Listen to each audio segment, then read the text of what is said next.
खोज रहे हैं, कोई पर के प्राणघात में धर्म खोज रहा है, ऐसा चल रहा है नहीं जगत में, इसको धर्म मान रखा है।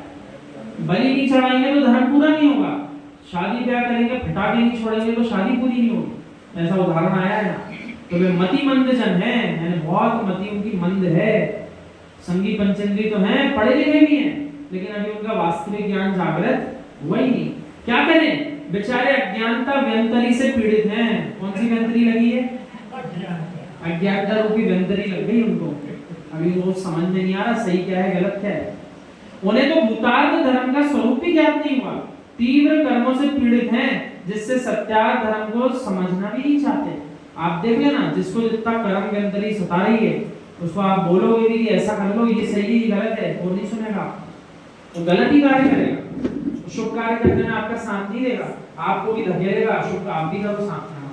इतना तीव्र अशुभ कर्म का बंध बांध के आया। क्रूरता में धर्म के दर्शन आकाश पुष्प की माला के कंठ की शोभा बढ़ाने के समान है। आकाश में कोई पुष्पों की माला खिलती है क्या? अब वो आपके गले में डाली जा रही, तो जब माला ही नहीं है तो डलेगी क्या गले में? तो वैसी स्थिति है अज्ञानी की, क्रूरता में धर्म मान रहा है, जीवों के प्राण ले रहा है और कह रहा है हम धर्म कर रहे हैं। कहां से धर्म कर रहा है? अपने आत्म धर्म का नाश कर रहा है प्रतिशान। धन्य धन्य धन्य स्याद्वाद अनेकांत वीतराग नमोस्तु श्री जिनसाशन, जिसमें शरीर के ममत्व त्याग को धर्म कहा है। बाकी सब कुछ छोड़ो, अपने शरीर का ममत्व का त्याग करना जहां धर्म सिखाया वही सच्चा जैन धर्म है। अपने शरीर की वृद्धि के लिए पर के शरीर के टुकड़े करना ना तो सदाचार है ना ही कोई धर्माचार है। ये धर्म और आचरण कैसे हो सकता है कि अपने स्वार्थ के पीछे दूसरे जीवों के प्राण लेना। शरीर ममत्व के त्यागी अहिंसा धर्मधारी ही धर्मात्मा जीव हैं। कौन है? जो शरीर और ममत्व, जो अपने शरीर से भी जिनने त्याग कर दिया ममत्व का और अहिंसा धर्म का पालन करने का भाव है जिनके अंदर, वही सच्चे धर्मात्मा जीव हैं।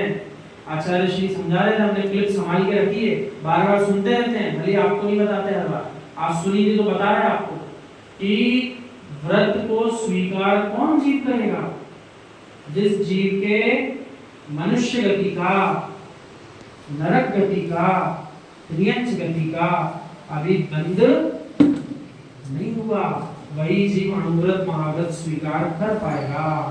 या तो मात्र उसने देव गति का बंध किया हो या किसी भी गति का बंध नहीं किया हो, तभी वो जीव अणुव्रत महाव्रत को इस जन्म में स्वीकार कर सकता है, अन्यथा कर ही नहीं पाएगा। और फिर आगे कह रहे हैं आचार्य श्री, यदि व्रतों को स्वीकार कर भी लिया, उसके बाद भावपूर्वक व्रतों का पालन नहीं कर रहा, एक क्षण को भी व्रत पालन करने के भाव नहीं आ रहे, उस जीव को समझ लेना चाहिए हमने अशुभ गति का बंध कर लिया।